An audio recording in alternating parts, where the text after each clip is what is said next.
Hello everyone, it's Attacker72 here, and for today, so, it's been a couple of days since the release of the second Wave DLC for Mario Kart 8 Deluxe, and even though it's only been a couple of days, many have already formed their own opinion about it and their honest review on what they think about the tracks and the second Wave overall. Some say that it's better than first Wave, some say that the first Wave had at least some better aspect, some think that the courses are great, whilst the rest for the second Wave is okay. But for today, I want to be making an honest review and opinion on what I think about the second wave. I did this back when the first wave came out, and I'll pretty much be doing this again and pretty much further on when the rest of the waves come out, and maybe this year and the rest of 2023.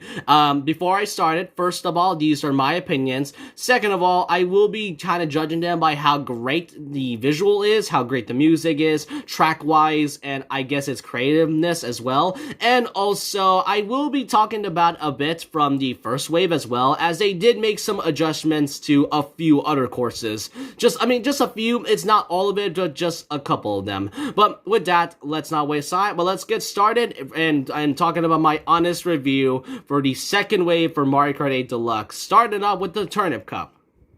The first course for the Turnip Cup is none other than New York Minute from Mario Kart Tour. I was surprised that this course wasn't added from the first wave, as this was the very first Steam track for that said mobile game, and really, I don't mind playing Tour that much. However, I do like New York Minute as a course. Track design, it is beautiful, as it is pretty beautiful just to see. You can go through the different areas of what New York is, and especially going through an area that has a red carpet. I absolutely love that. It gives me a bit of Luigi's Mansion, like Mario Kart DS vibes just from it. Visually, it is great. You see a bunch of references and some funny references, such as, you know, kind of like Funflower, Sunshine Airport, which is a course, right? Which is actually a course, along with Donkey Kong from the 1980s arcade game as well, making an appearance. And, you know, a Broadway musical. There's a lot of good posters. It kind of just gives you that vibe of what New York really should be. And, you know, I actually heard that some players get lost in this course, which I'm not sure how. I get that New York is like the biggest, it's kind of like the biggest cities in like real life, but I don't understand how you get lost in this course when there's straight up arrows pointing to the direction that you're supposed to go. I get it may be a little confusing for first timers, but it was a little simple if you just go to the direction it is. Like music wise, it is also great. It really gives out the New York vibe. And that's all I can say about New York Minute. Like I said, I was surprised this wasn't part of the first wave, but I guess better late than never. Next up, Mario Circuit 3 from Super Mario Kart, the very first Mario Kart game. Now, I'm gonna say this.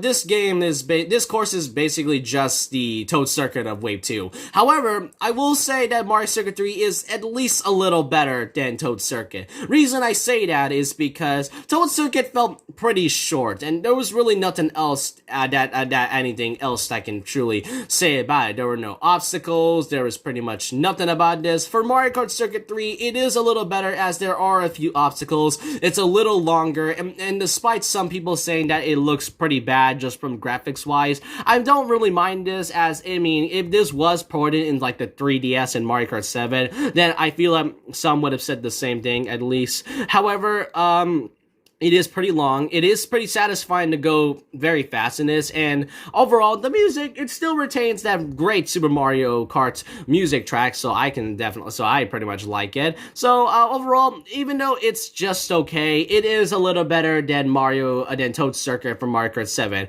All I can say is that it is in the bottom right now, but it's not the worst, really.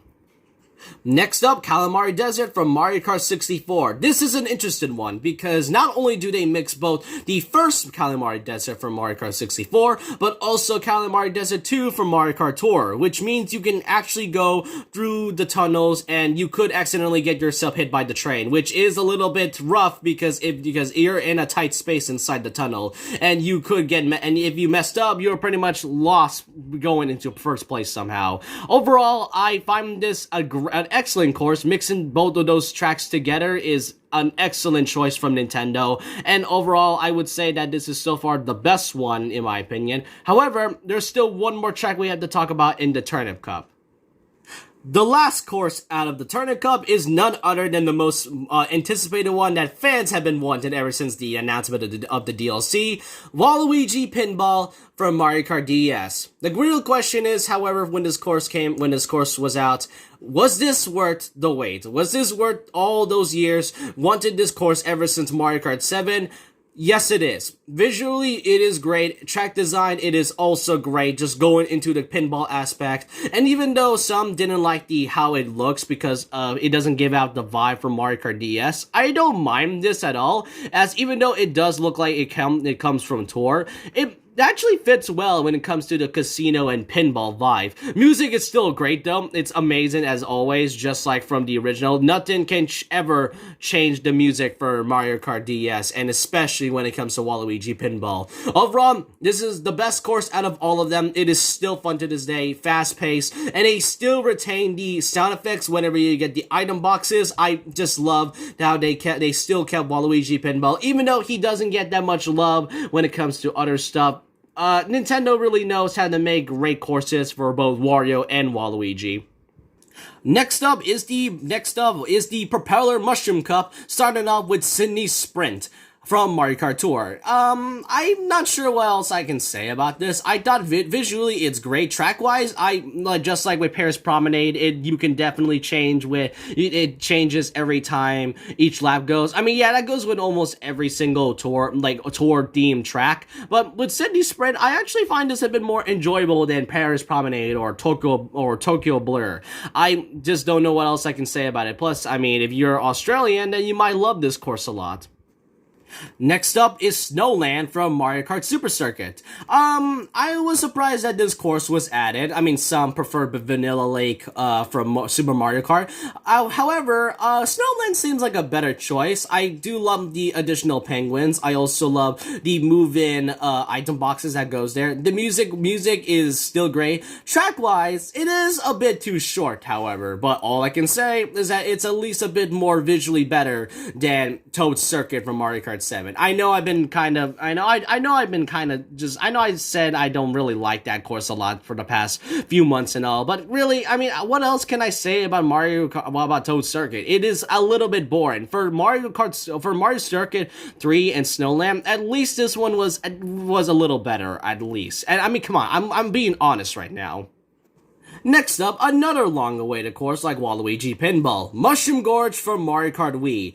As a Mario Kart Wii player, all I can say is that it still retains what it used to be. Like, I really love everything about this course, just like with Waluigi Pinball, the bouncing mushrooms, the incredible music, and I love the additional changes and aspects to the crystal caves, where they pretty much shine. It's like what happened with Choco Mountain, except this one has a bit more beautiful and crystallized visuals. I also like that. And plus, the shortcut for Mario Kart Wii, whenever you use the mushrooms, still works to this day. So if you ever want to cheese the shortcut, you can basically do that, and you can just win the course that easily. So yeah, that still works. So yeah, that still works either way.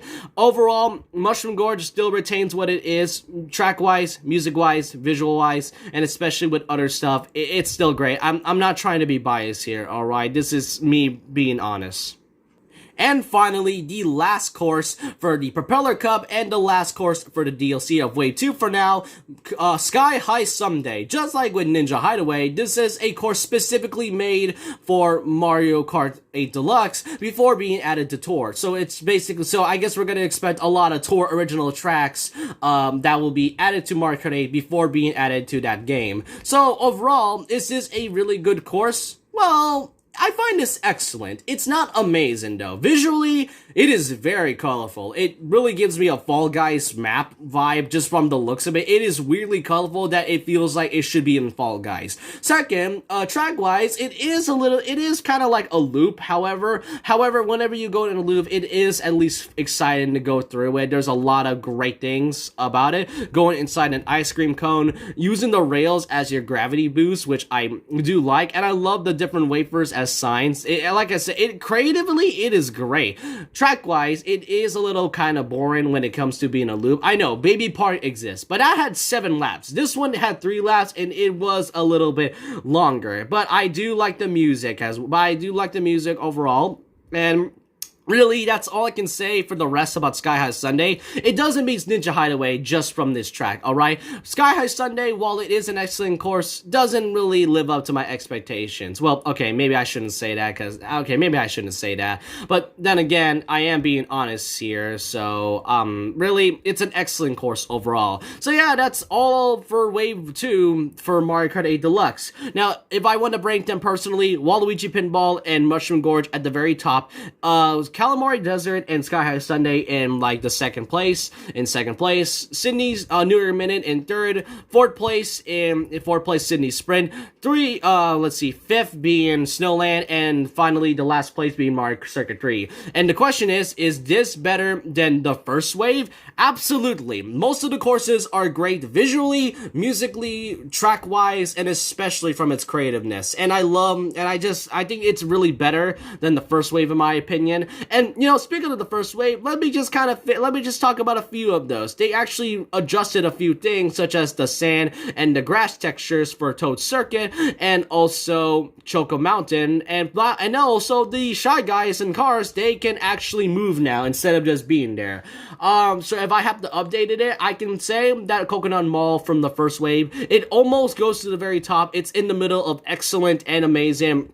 Toad Circuit, despite its sand textures change, it still doesn't change from it being last place. And for Choco Mountain, it's still going to be the same placement at all. But yeah, I want to know all your thoughts and opinions down below about this. What do you all think of the second wave for Mario Kart 8 Deluxe? Do you like it? Do you love it? And do you prefer this over Wave 1? I want to know all your thoughts and opinions down below. Thank you guys for seeing my honest review about this. And so with that, leave a like, comment, subscribe, hit the notification bell for more videos, follow my Twitter, and I'll see you guys next time. And remember this, once a legend, always a legend. Like a Hellcat.